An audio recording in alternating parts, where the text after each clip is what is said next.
皆さんこんにちは。夫婦グルメ旅行チャンネルです。今回は屋根線とも言われる谷中根津千駄木食べ歩きの東京散歩のご紹介です。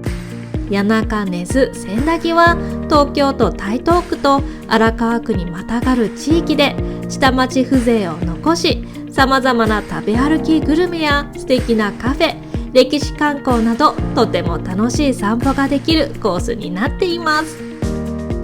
今回の食べ歩き散歩コースは日暮里駅、谷中、千駄木、根津、日暮里駅へと戻ってくるコースです。所要時間はだいたい3から4時間で1万2000歩程度の散歩コースになっています。もちろん滞在時間や歩く速度、歩幅などによって異なりますので参考程度にしていただければと思います。それでは本編スタートです。ぜひ最後までご覧ください。散歩のスタート地点は JR 日暮里駅です。日暮里駅の文字を見ると猫の耳と足跡が見えますよね。とても可愛らしいです。今から向かう谷中銀座商店街は猫に出会える下町情緒あふれる商店街なんですよ。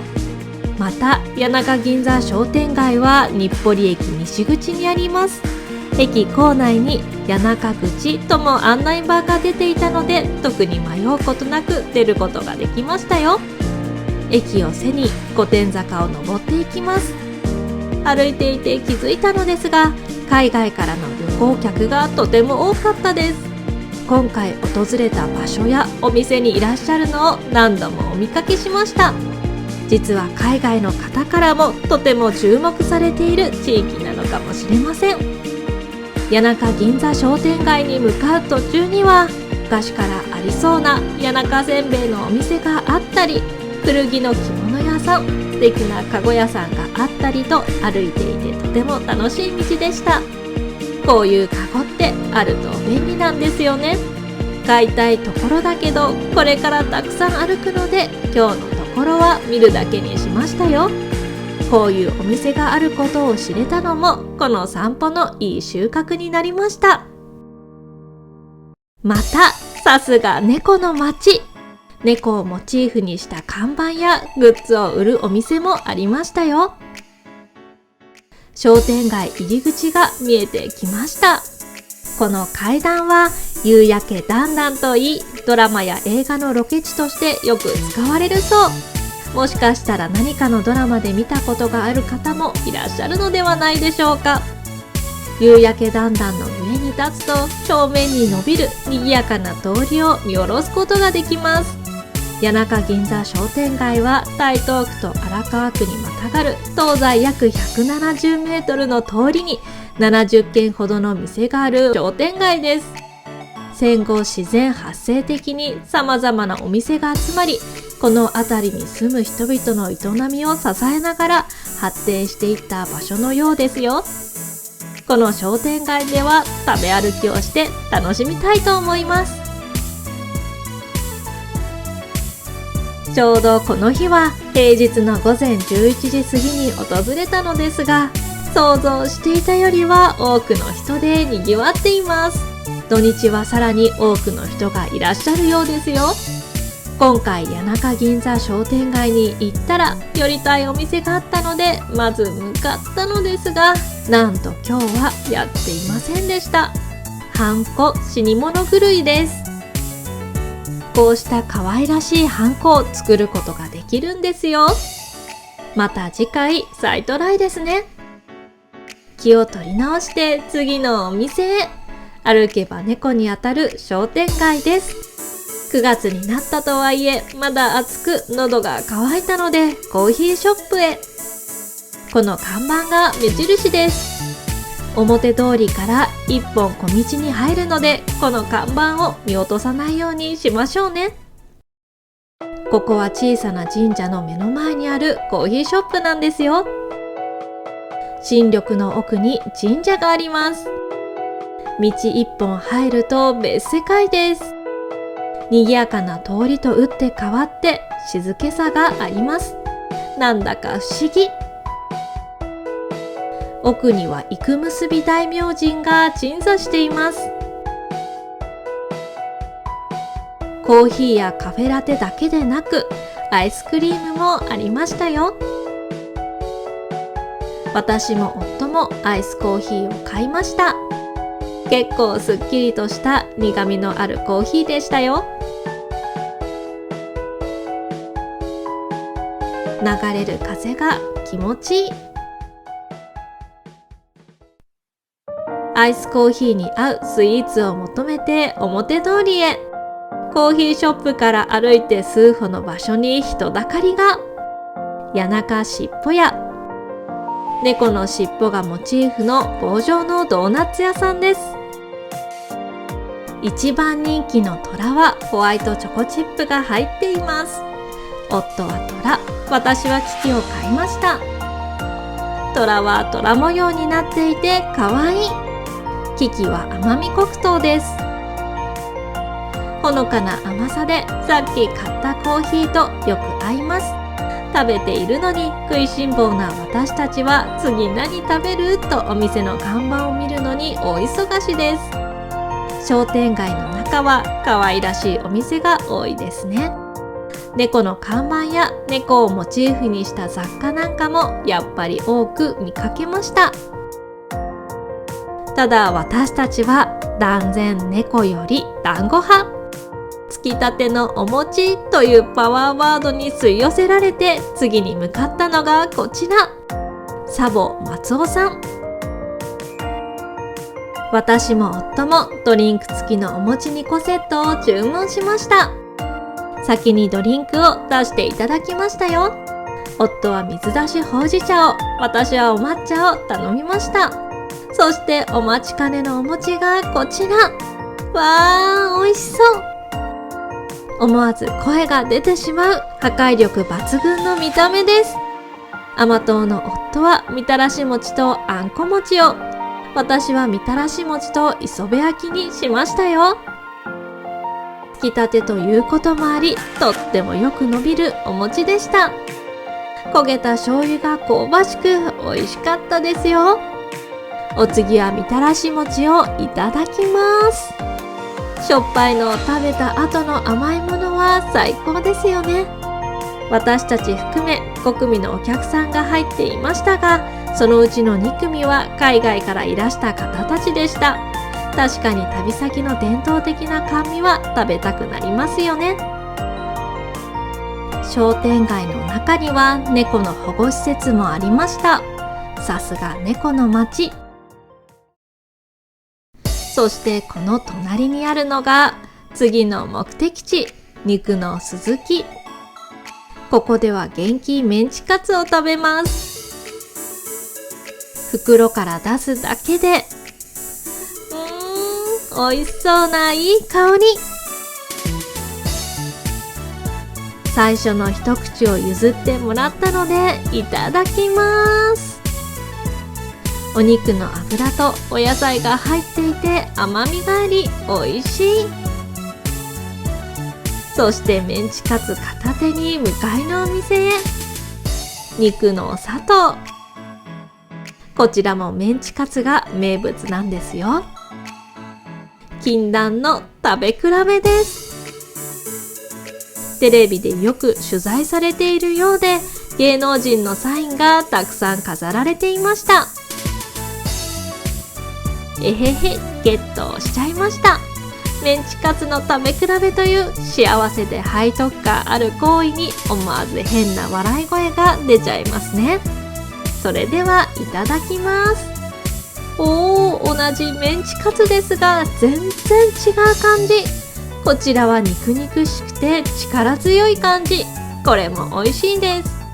皆様もぜひこの幸せな背徳感をご堪能くださいね。メンチカツを食べ終わると、そろそろ谷中銀座商店街は終わりです。私たちのお腹の具合はだいぶ満たされました。谷中銀座商店街は下町情緒あふれる昔からの商店に加えて、新しい雑貨店やスイーツ店もあり、食べ歩きスポット、デートスポットにぴったりの場所でした。皆さんも食べ歩きを楽しんでみてくださいね。それでは次の目的地へ向かいます。谷中銀座商店街を抜けて夜店通りへ。このアーケードを目印にし、通り抜けてすぐに右に曲がり、まっすぐ5分ほど歩いていくと目的地の須藤公園に到着です。須藤公園は千駄木駅から歩いてすぐの場所にあります。今回は日暮里、谷中、千駄木、根津、日暮里の散歩コースを予定していますが、千駄木駅をスタート地点にしてもいいかもしれませんね。この公園は大名庭園の面影を今もとどめる美しい区立公園なんですよ。加賀藩の師範、大正寺藩の屋敷跡で、明治時代には長州出身の政治家品川彌次郎の邸宅が置かれていたそう。立派な藤棚もあり、春になったら綺麗な藤の花を見ることができそうです。落差約10メートルの滝もあります。先ほどの人混みの謙遜から少ししか離れていない場所とは思えないほど自然豊かです。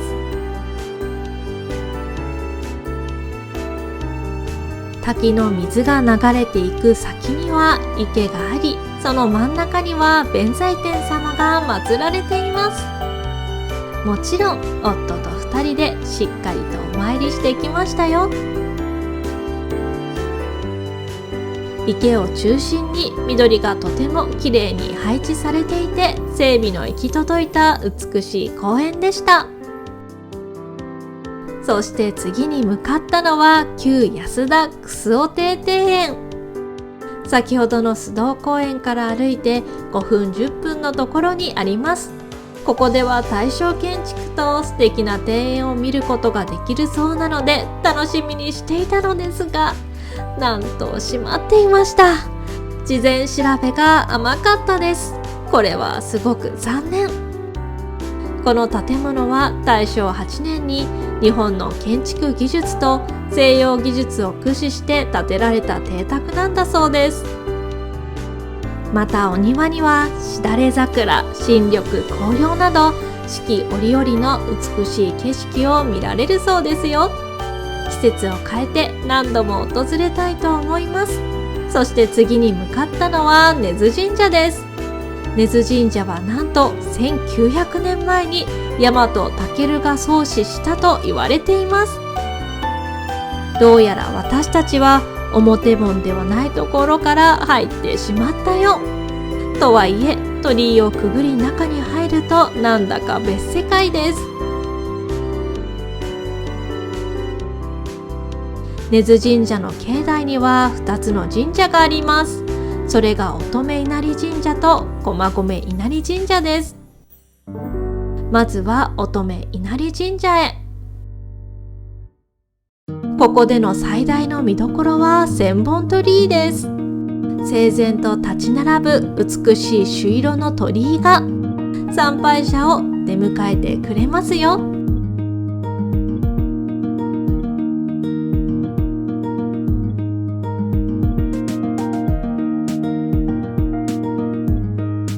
鳥居を抜けると拝殿があります。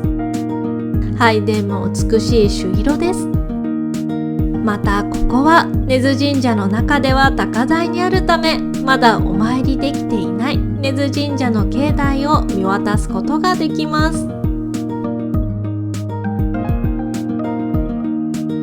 池もあり、亀と鯉がのんびり泳いでいましたよ。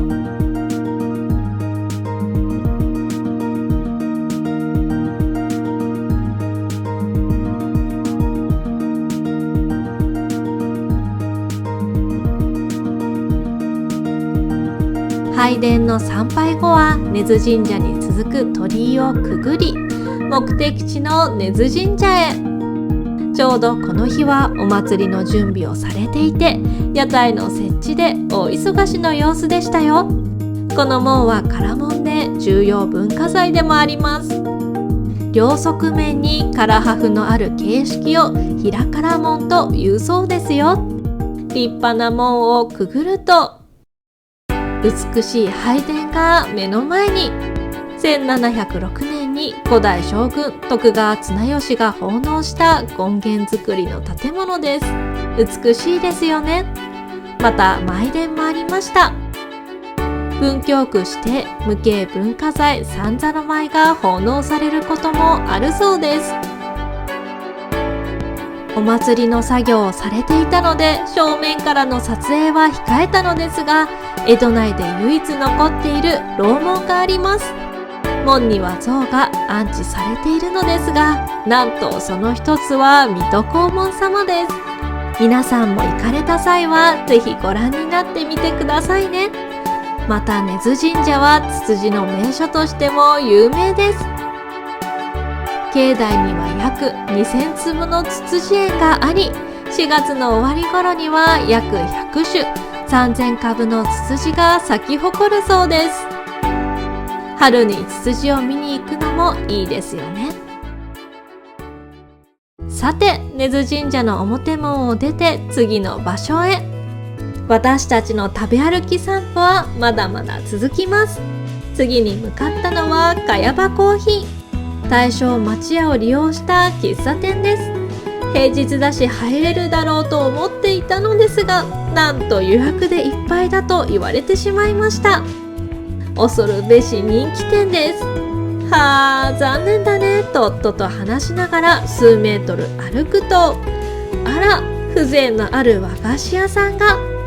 谷中岡の栄泉大福が名物ということなので、お土産に2個買って帰ることに。家で美味しくいただきました。さらに少し進むとおしゃれなギャラリーが。スカイザバスハウス。こちらは銭湯を改装したギャラリーなんですよ。瓦屋根がいい雰囲気を醸し出していますよね。中に入ると銭湯だった頃の下駄箱もあり素敵。さすがに中は撮影していませんが、国内外問わず様々なアーティストが展示されているそう。ご興味のある方はホームページから展示内容をご覧くださいね。そしてさらに進んでいくといい雰囲気のカフェを発見。花中谷中茶屋。先にお伝えすると、このカフェ最高に素敵だったんですよ。谷中霊園の前にある花屋に併設するカフェです。店内の雰囲気はこんな感じ。明るくてお花や緑がふんだんに飾られていて気持ちのいい空間です。私も夫もこの空間がすっかり気に入ってしまいました。そして歩いて小腹が空いてきたので、せっかくだから何かいただこうかと思います。どれも美味しそう。迷ってしまいますね。料理が来るまでの待ち時間も全く飽きることのない素敵な空間です。まずは飲み物が来ましたよ。カフェラテとアイスコーヒー。なんか可愛らしいですね。しかもここのカフェラテもコーヒーも美味しかった。そして私が注文したお料理が来ました。それがこちら。つぼ焼き芋ブリュレです。焼き芋とブリュレ。美味しいと美味しいの組み合わせなので、美味しいこと間違いなしです。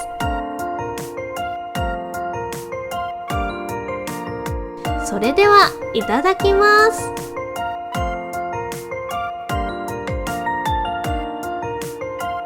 実際食べてみて、とんでもなく美味しかったですよ。お芋とブリュレが口の中で溶けていく感じが最高でした。そして夫が注文した花中フレンチトーストも来ましたよ。浅草にあるパンやペリカンの食パンを使っているそう。たまにペリカンカフェに行くほど好きなパン屋の一つなので、これは嬉しいですね。一口もらいましたが、こちらも当然のように美味しかったです。また2階席があり気になったのでお店の方に確認して2階に上がらせてもらいました。こちらもいい雰囲気。そして外に出られそうなので出てみると素敵。テラス席になっています。席からの眺めもグリーンが見えていいですよね。少し階段を降りるとここもテラス席に。歩いて見て回るだけでもとても楽しいです。奥に階段があったので降りてみるとグリーンがたくさんある素敵なテラス席が。次はこっちの席に座りたいな。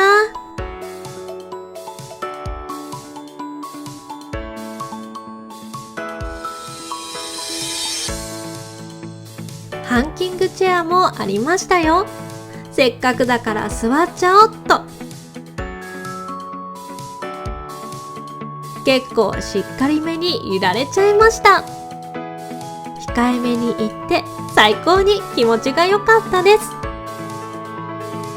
この後夫も揺られましたよ。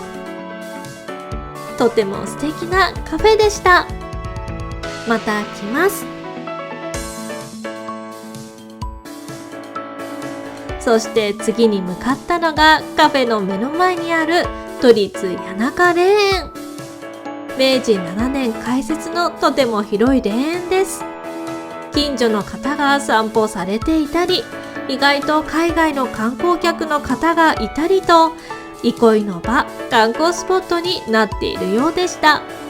それもそのはず、新一万円札の渋沢栄一のお墓や15代将軍徳川慶喜のお墓があるんですよ。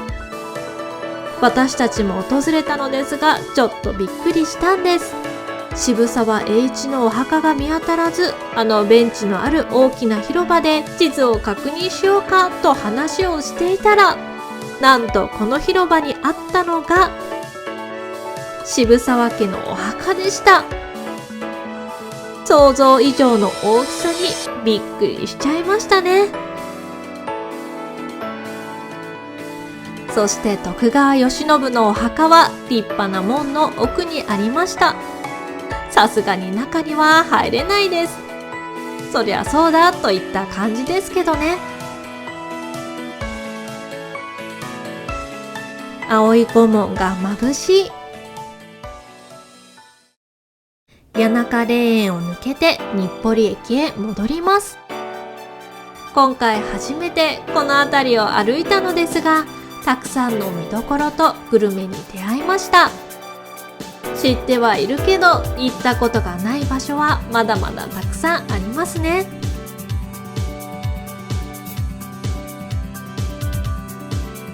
谷中霊園から日暮里駅までは歩いて5分ほどでした。3時間半でスタート地点の日暮里駅に戻ってきましたよ。だいたい1万2000歩程度の気持ちのいい散歩でした。この動画を少しでも楽しんでいただけると嬉しいです。今後も様々なグルメや旅行をご紹介していきますので、ぜひチャンネル登録とグッドボタンよろしくお願いします。それではまた次の動画でお会いしましょう。ご視聴ありがとうございました。